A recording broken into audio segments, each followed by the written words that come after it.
Chapter 14. My aunt makes up her mind about me.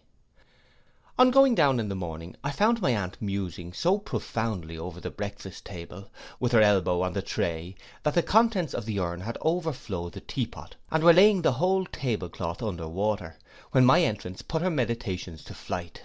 I felt sure that I had been the subject of her reflections, and was more than ever anxious to know her intentions towards me, yet I dared not express my anxiety, lest it should give her offence.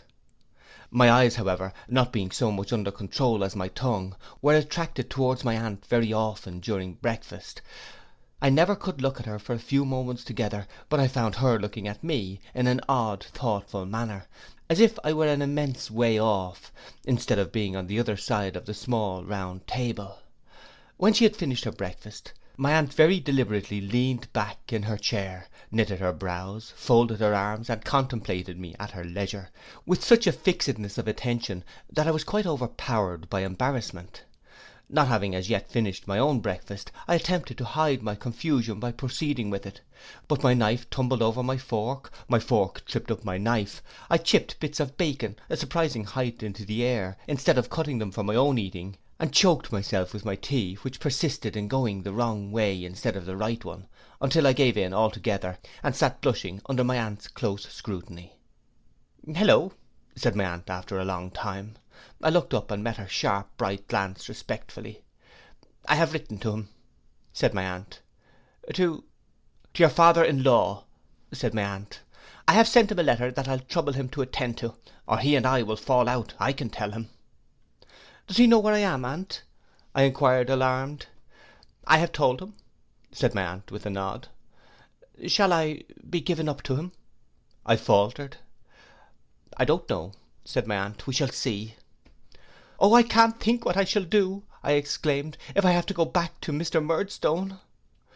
"I don't know any thing about it," said my aunt, shaking her head. "I can't say, I am sure. We shall see." My spirits sank under these words, and I became very downcast and heavy of heart.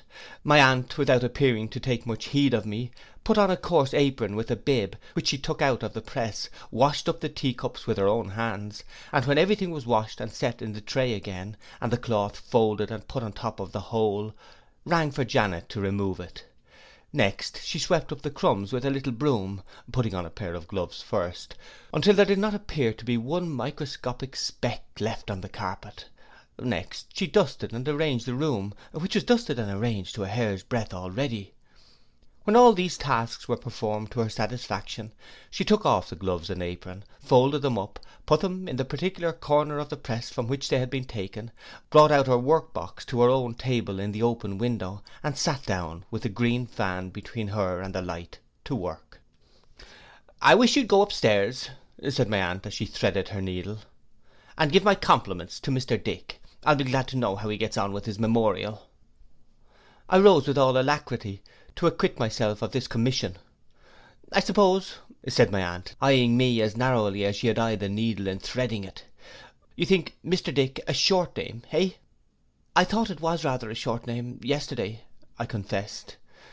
"You are not to suppose that he hasn't got a longer name if he chose to use it," said my aunt with a loftier air. "Babley, Mr. Richard Babley, that's the gentleman's true name."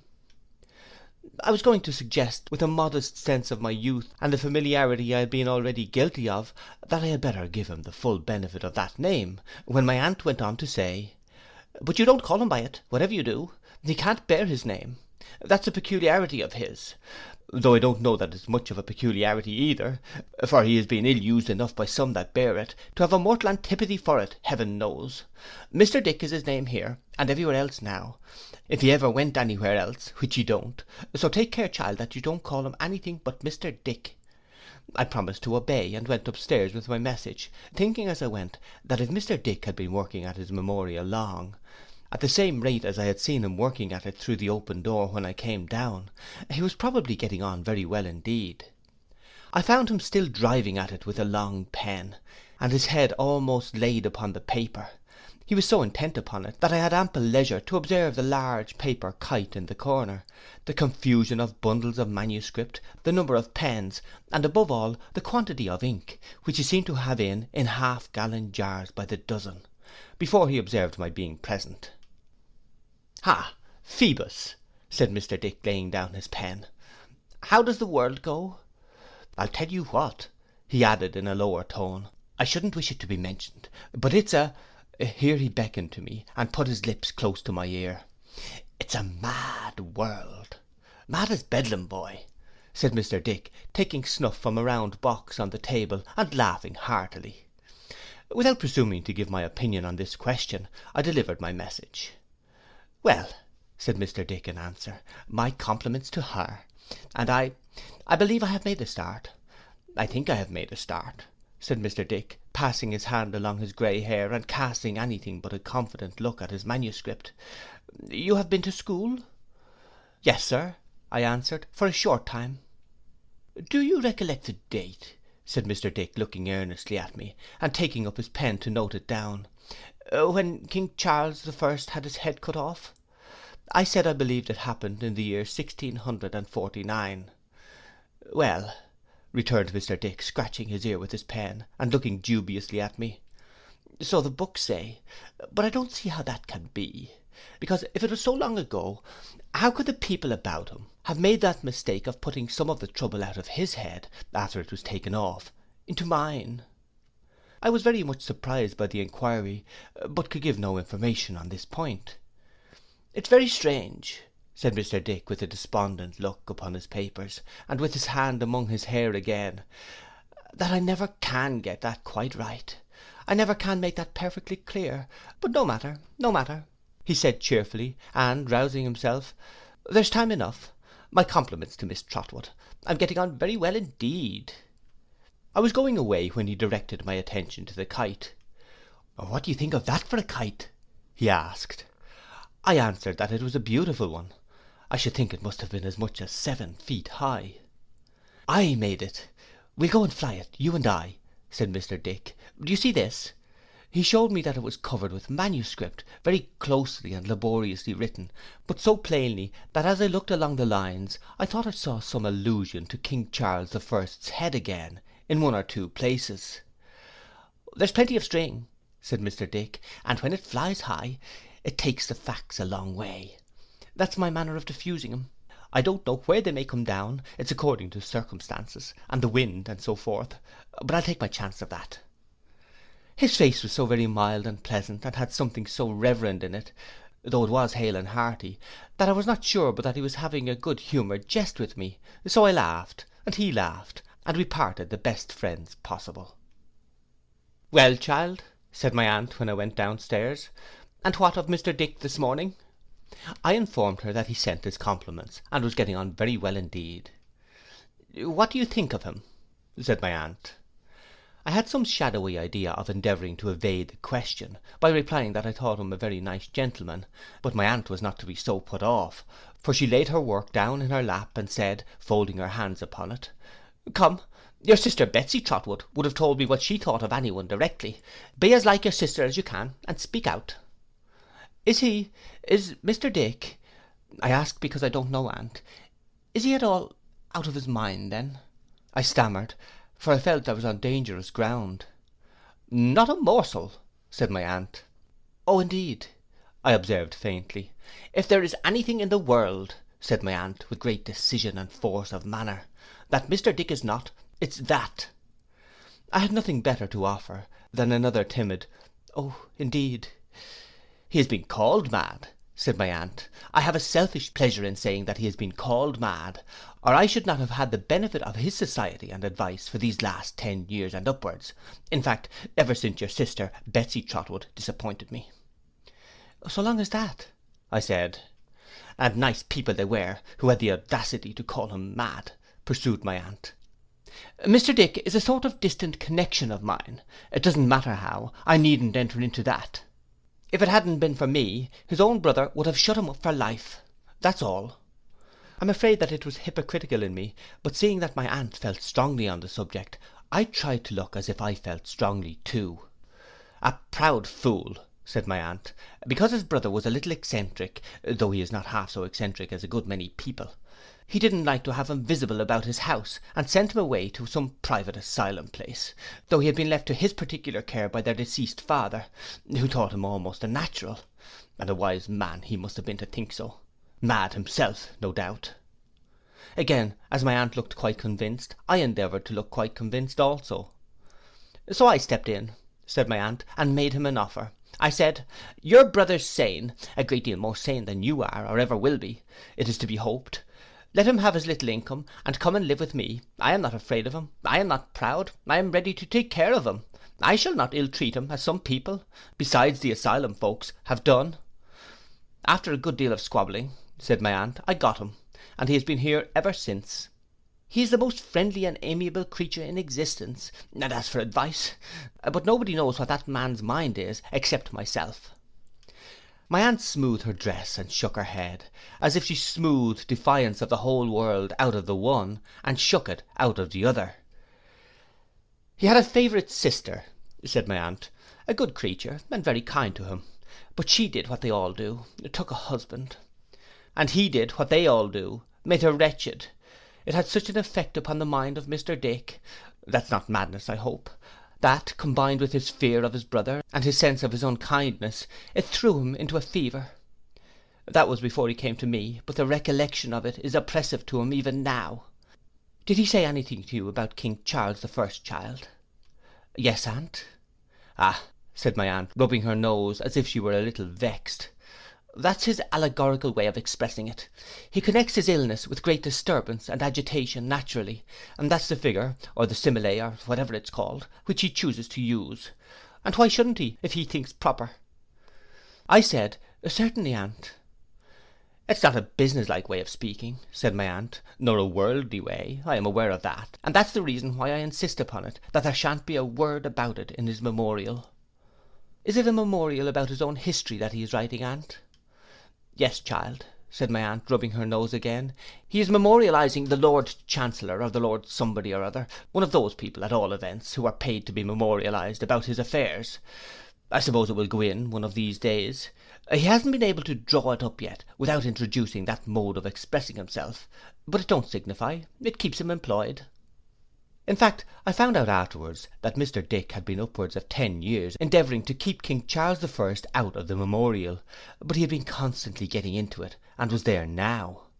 I say again, said my aunt, nobody knows what that man's mind is except myself, and he's the most amiable and friendly creature in existence. If he likes to fly a kite sometimes, what of that? Franklin used to fly a kite. He was a Quaker or something of that sort, if I am not mistaken, and a Quaker flying a kite is a much more ridiculous object than anybody else. If I could have supposed that my aunt had recounted these particulars for my especial behoof, and as a piece of confidence in me, I should have felt very much distinguished, and should have augured favourably from such a mark of her good opinion. But I could hardly help observing that she had launched into them, chiefly because the question was raised in her own mind, and with very little reference to me, though she had addressed herself to me in the absence of anybody else. At the same time, I must say that the generosity of her championship of poor harmless Mr. Dick not only inspired my young breast with some selfish hope for myself, but warmed it unselfishly towards her. I believe that I began to know that there was something about my aunt, notwithstanding her many eccentricities and odd humours, to be honoured and trusted in. Though she was just as sharp that day as on the day before, and was in and out about the donkeys just as often, and was thrown into a tremendous state of indignation when a young man going by ogled Janet at the window, which was one of the gravest misdemeanours that could be committed against my aunt's dignity, she seemed to me to command more of my respect, if not less of my fear. The anxiety I underwent in the interval which necessarily elapsed before a reply could be received to her letter to Mr. Murdstone was extreme, but I made an endeavour to suppress it, and to be as agreeable as I could in a quiet way, both to my aunt and Mr. Dick. The latter and I would have gone out to fly the great kite, but that I had still no other clothes than the anything but ornamental garments with which I had been decorated on the first day, and which confined me to the house, except for an hour after dark, when my aunt, for my health's sake, paraded me up and down on the cliff outside, before going to bed. At length the reply from Mr. Murdstone came, and my aunt informed me, to my infinite terror, that he was coming to speak to her herself on the next day. On the next day, still bundled up in my curious habiliments, I sat counting the time, flushed and heated by the conflict of sinking hopes and rising fears within me, and waiting to be startled by the sight of the gloomy face whose non-arrival startled me every minute. My aunt was a little more imperious and stern than usual, but I observed no other token of her preparing to receive the visitor so much dreaded by me. She sat at work in the window, and I sat by with my thoughts running astray on all possible and impossible results of Mr. Murdstone's visit, until pretty late in the afternoon. Our dinner had been indefinitely postponed, but it was growing so late that my aunt had ordered it to be got ready, when she gave a sudden alarm of donkeys, and to my consternation and amazement I beheld Miss Murdstone on a side saddle ride deliberately over the sacred piece of green, and stop in front of the house looking about her. 'Get along with you,' cried my aunt, shaking her head and fist at the window. 'You have no business there. How dare you trespass? Go along. Oh, you bold-faced thing!' My aunt was so exasperated by the coolness with which Miss Murdstone looked about her, that I really believe she was motionless, and unable for the moment to dart out according to custom. I seized the opportunity to inform her who it was, and that the gentleman now coming near the offender, for the way up was very steep, and he had dropped behind, was Mr. Murdstone himself.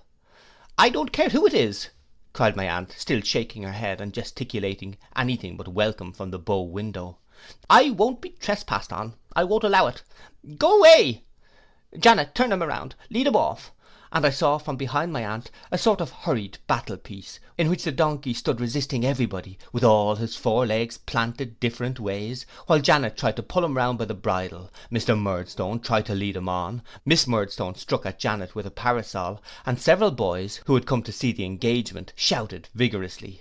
But my aunt, suddenly descrying among them the young malefactor who was the donkey's guardian, and who was one of the most inveterate offenders against her, though hardly in his teens, rushed out to the scene of action, pounced upon him, captured him, dragged him, with his jacket over his head and his heels grinding the ground, into the garden, and calling upon Janet to fetch the constables and justices, that he might be taken, tried, and executed on the spot, held him at bay there. This part of the business, however, did not last long, for the young rascal, being expert at a variety of feints and dodges, of which my aunt had no conception, soon went whooping away, leaving some deep impressions of his nailed boots in the flower beds, and taking his donkey in triumph with him. Miss Murdstone, during the latter portion of the contest, had dismounted, and was now waiting with her brother at the bottom of the steps, until my aunt should be at leisure to receive them. My aunt, a little ruffled by the combat, marched past them into the house with great dignity, and took no notice of their presence, until they were announced by Janet. 'Shall I go away, aunt?' I asked, trembling. 'No, sir,' said my aunt, 'certainly not,' with which she pushed me into a corner near her, and fenced me in with a chair, as if it were a prison or a bar of justice. This position I continued to occupy during the whole interview, and from it I now saw Mr. and Miss Murdstone enter the room. 'Oh,' said my aunt, 'I was not aware at first to whom I had the pleasure of objecting, but I don't allow anybody to ride over that turf. I make no exceptions. I don't allow anybody to do it.' 'Your regulation is rather awkward to strangers,' said Miss Murdstone. 'Is it?' said my aunt. Mr. Murdstone seemed afraid of a renewal of hostilities, and interposing, began, 'Miss Trotwood.' 'I beg your pardon,' said my aunt with a keen look. 'You are the Mr. Murdstone who married the widow of my late nephew, David Copperfield, of Blunderstone Rookery, though why Rookery I don't know.' 'I am,' said Mr. Murdstone. 'You'll excuse me saying, sir,' returned my aunt, 'that I think it would have been a much better and happier thing if you had left that poor child alone.' 'I so far agree with what Miss Trotwood has remarked,' observed Miss Murdstone, bridling, 'that I consider our lamented Clara to have been, in all essential respects, a mere child.' 'It is a comfort to you and me, ma'am,' said my aunt, 'who are getting on in life, and who are not likely to be made unhappy by our personal attractions, that nobody can say the same of us.' 'No doubt,' returned Miss Murdstone, though, I thought, not with a very ready or gracious assent. 'And it certainly might have been, as you say, a better and happier thing for my brother, if he had never entered into such a marriage. I have always been of that opinion.' 'I have no doubt you have,' said my aunt. 'Janet,' ringing the bell, 'my compliments to Mr. Dick, and beg him to come down. Until he came, my aunt sat perfectly upright and stiff, frowning at the wall. When he came, my aunt performed the ceremony of introduction. Mr. Dick, an old and intimate friend, on whose judgment, said my aunt with an emphasis, as an admonition to Mr. Dick, who was biting his forefinger and looking rather foolish, I rely. Mr. Dick took his finger out of his mouth on this hint, and stood among the group with a grave and attentive expression of face. My aunt inclined her head to Mr. Murdstone, who went on, Miss Trotwood, on the receipt of your letter, I considered it an act of greater justice to myself, and perhaps of more respect to you. Thank you, said my aunt, still eyeing him keenly. You needn't mind me. To answer it in person, however inconvenient the journey, pursued Mr. Murdstone, rather than by letter. This unhappy boy, who has run away from his friends and his occupation, and whose appearance, interposed his sister, directing general attention to me by my indefinable costume, is perfectly scandalous and disgraceful. Jane Murdstone, said her brother, have the goodness not to interrupt me. This unhappy boy, Miss Trotwood, has been the occasion of much domestic trouble and uneasiness, both during the lifetime of my late dear wife, and since. He has a sullen rebellious spirit, a violent temper, and an untoward intractable disposition. Both my sister and myself have endeavoured to correct his vices, but ineffectually, and I have felt, we have both felt, I may say, my sister being fully in my confidence, that it is right that you should receive this grave and dispassionate assurance from our lips. It can hardly be necessary for me to confirm anything stated by my brother, said Miss Murdstone, but I beg to observe that, of all the boys in the world, I believe this is the worst boy. Strong, said my aunt shortly, but not at all too strong for the facts, returned Miss Murdstone. Ha, said my aunt. Well, sir? I have my own opinions, resumed Mr. Murdstone, whose face darkened more and more, the more he and my aunt observed each other, which they did very narrowly, as to the best mode of bringing him up. They are founded, in part, on my knowledge of him, and in part on my knowledge of my own means and resources. I am responsible for them to myself, I act upon them, and I say no more about them. It is enough that I place this boy under the eye of a friend of my own, in a respectable business, that it does not please him, that he runs away from it, makes himself a common vagabond about the country, and comes here, in rags, to appeal to you, Miss Trotwood. I wish to set before you, honourably, the exact consequences, so far as they are within my knowledge, of your abetting him in this appeal. But about the respectable business first, said my aunt. If he had been your own boy, you would have put him to it just the same, I suppose? If he had been my brother's own boy, returned Miss Murdstone, striking in, his character, I trust, would have been altogether different. Or if the poor child, his mother, had been alive, he would have still gone into the respectable business, would he? Said my aunt. I believe, said Mr. Murdstone, with an inclination of his head, that Clara would have disputed nothing which myself and my sister Jane Murdstone were agreed was for the best. Miss Murdstone confirmed this with an audible murmur. Humph, said my aunt, unfortunate baby.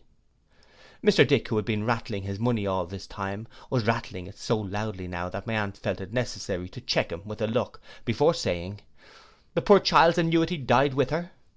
Died with her, replied Mr. Murdstone. And there was no settlement of the property, the what's-its-name rookery without any rooks in it, upon her boy? It had been left to her, unconditionally, by her first husband, Mr. Murdstone began, when my aunt caught him up with the greatest irascibility and impatience. Good Lord, man, there's no occasion to say that. Left to her unconditionally. I think I see David Copperfield looking forward to any condition of any sort or kind, though it stared him point blank in the face. Of course it was left to her unconditionally. But when she married again, when she took that most disastrous step of marrying you, in short, said my aunt, to be plain, did no one put in a word for the boy at the time? My late wife loved her second husband, ma'am, said Mr. Murdstone, and trusted implicitly in him. Your late wife, sir, was a most unworldly, most unhappy, most unfortunate baby, returned my aunt, shaking her head at him. That's what she was. And now, what have you got to say next? Merely this, Miss Trotwood, he returned, that I am here to take David back, to take him back unconditionally, to dispose of him as I think proper, and to deal with him as I think right. I am not here to make any promise, or to give any pledge to anybody. You may possibly have some idea, Miss Trotwood, of abetting him in his running away, and in his complaints to you. Your manner, which I must say does not seem intended to propitiate, induces me to think it possible. Now, I must caution you that if you abet him once, you abet him for good and all. If you step in between him and me now, you must step in, Miss Trotwood, for ever. I cannot trifle or be trifled with. I am here for the first and last time to take him away. Is he ready to go? If he is not, and you tell me he is not, on any pretence, it is indifferent to me what, my doors are shut against him henceforth, and yours, I take it for granted, are open to him. To this address my aunt had listened with the closest attention, sitting perfectly upright with her hands folded on one knee, and looking grimly on the speaker. When he had finished, she turned her eyes so as to command Miss Murdstone, without otherwise disturbing her attitude, and said, "Well, ma'am, have you got anything to remark?" "Indeed, Miss Trotwood," said Miss Murdstone, "all that I could say has been so well said by my brother, and all that I know to be the fact has been so plainly stated by him, that I have nothing to add, except my thanks for your politeness, for your great politeness, I am sure," said Miss Murdstone, with an irony which no more affected my aunt than it discomposed the cannon I had slept by at Chatham. "And what does the boy say?" said my aunt. "Are you ready to go, David?" I answered no, and entreated her not to let me go. I said that neither Mr. nor Miss Murdstone had ever liked me, or had ever been kind to me, and they had made my mamma, who always loved me dearly, unhappy about me, and that I knew it well, and that Peggotty knew it. I said that I had been more miserable than I thought anybody could believe, who only knew how young I was, and I begged and prayed my aunt, I forget in what terms now, but I remember that they affected me very much then, to befriend and protect me for my father's sake. "Mr. Dick," said my aunt, "what shall I do with this child?" Mr. Dick considered, hesitated, brightened, and rejoined, "Have him measured for a suit of clothes directly." "Mr. Dick," said my aunt triumphantly, "give me your hand, for your common sense is invaluable." Having shaken it with great cordiality, she pulled me towards her, and said to Mr. Murdstone, "You can go when you like. I'll take my chance with the boy. If he's all you say he is, at least I can do as much for him then as you have done. But I don't believe a word of it." "Miss Trotwood," rejoined Mr. Murdstone, shrugging his shoulders as he rose, "if you were a gentleman—" "Bah, stuff and nonsense," said my aunt, "don't talk to me." "How exquisitely polite," exclaimed Miss Murdstone, rising, "overpowering really." "Do you think I don't know," said my aunt, turning a deaf ear to the sister, and continuing to address the brother, and to shake her head at him with infinite expression, "what kind of life you must have led that poor unhappy misdirected baby? Do you think I don't know what a woeful day it was for the soft little creature when you first came in her way, smirking and making great eyes at her, I'll be bound, as if you couldn't say boo to a goose?" "I never heard anything so elegant," said Miss Murdstone. "Do you think I can't understand you as well as if I had seen you?" pursued my aunt, "now that I do see and hear you, which I'll tell you candidly is anything but a pleasure to me. Oh yes, bless us, who so smooth and silky as Mr. Murdstone at first? That poor benighted innocent had ever seen such a man? He was made of sweetness, he worshipped her, he doted on her boy, tenderly doted on him. He was to be another father to him, and they were all to live together in a garden of roses, weren't they? Ha! Get along with you, do," said my aunt. "I never heard anything like this person in my life," exclaimed Miss Murdstone. "And when you had made sure of the poor little fool," said my aunt, "God forgive me that I should call her so, and she gone where you won't go in a hurry, because you had not done wrong enough to her and hers, you must begin to train her, mustn't you? Begin to break her, like a poor caged bird, and wear her deluded life away, in teaching her to sing your notes." "This is either insanity or intoxication," said Miss Murdstone, in a perfect agony at not being able to turn the current of my aunt's address towards herself, "and my suspicion is that it's intoxication." Miss Betsy, without taking the least notice of the interruption, continued to address herself to Mr. Murdstone, as if there had been no such thing. "Mr. Murdstone," she said, shaking her finger at him, "you were a tyrant to the simple baby, and you broke her heart. She was a loving baby, I know that. I knew it years before you ever saw her, and through the best part of her weakness you gave her the wound she died of. There is the truth of your comfort, however you like it, and you and your instruments may make the most of it." "Allow me to inquire, Miss Trotwood," interposed Miss Murdstone, whom you were pleased to call, in a choice of words in which I am not experienced, my brother's instruments. It is clear enough, as I have told you, years before you ever saw her, and why in the mysterious dispensation of Providence you ever did see her, is more than humanity can comprehend. It was clear enough that the poor soft little thing would marry somebody, at some time or other, but I did hope it wouldn't have been as bad as it turned out. That was the time, Mr. Murdstone, when she gave birth to her boy here, said my aunt, and the poor child you sometimes tormented her through afterwards, which is a disagreeable remembrance, and makes the sight of him odious now. Ay, and you needn't wince, said my aunt, I know it's true without that. He had stood by the door all this while, observant of her with a smile upon his face, though his black eyebrows were heavily contracted.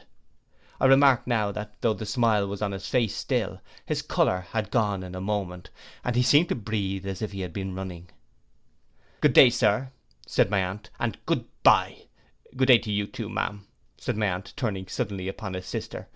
Let me see you ride a donkey over my green again, and as sure as you have a head upon your shoulders, I'll knock your bonnet off, and tread upon it.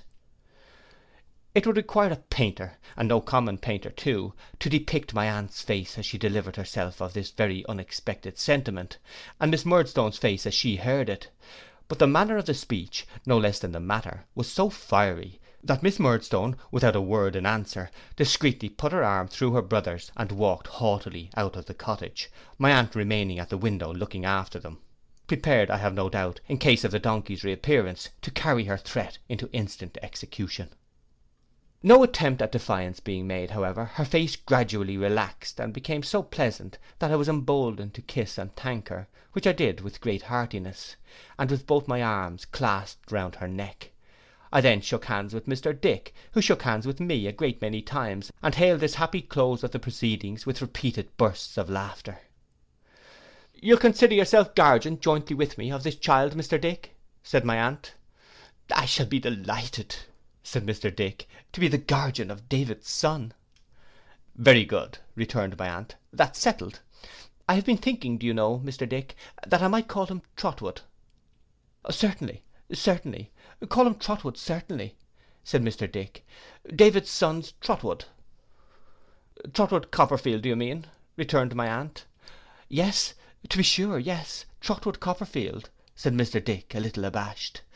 My aunt took so kindly to the notion, that some ready-made clothes which were purchased for me that afternoon were marked Trotwood Copperfield, in her own handwriting, in an indelible marking ink, before I put them on, and it was settled that all the other clothes that were ordered to be made for me, a complete outfit was bespoke that afternoon, should be marked in the same way. Thus I began my new life, in a new name, and with everything new about me. Now that the state of doubt was over, I felt, for many days, like one in a dream. I never thought that I had a curious couple of guardians, in my aunt and Mr. Dick. I never thought of anything about myself distinctly. The two things clearest in my mind were, that a remoteness had come upon the old Blunderstone life, which seemed to lie in the haze of an immeasurable distance, and that a curtain had for ever fallen on my life at Murdstone and Grinby's. No one has ever raised that curtain since. I have lifted it for a moment, even in this narrative, with a reluctant hand, and dropped it gladly. The remembrance of that life is fraught with so much pain to me, with so much mental suffering and want of hope, that I have never had the courage even to examine how long I was doomed to lead it. Whether it lasted for a year, or more, or less, I do not know. I only know that it was, and ceased to be, and that I have written, and there I leave it.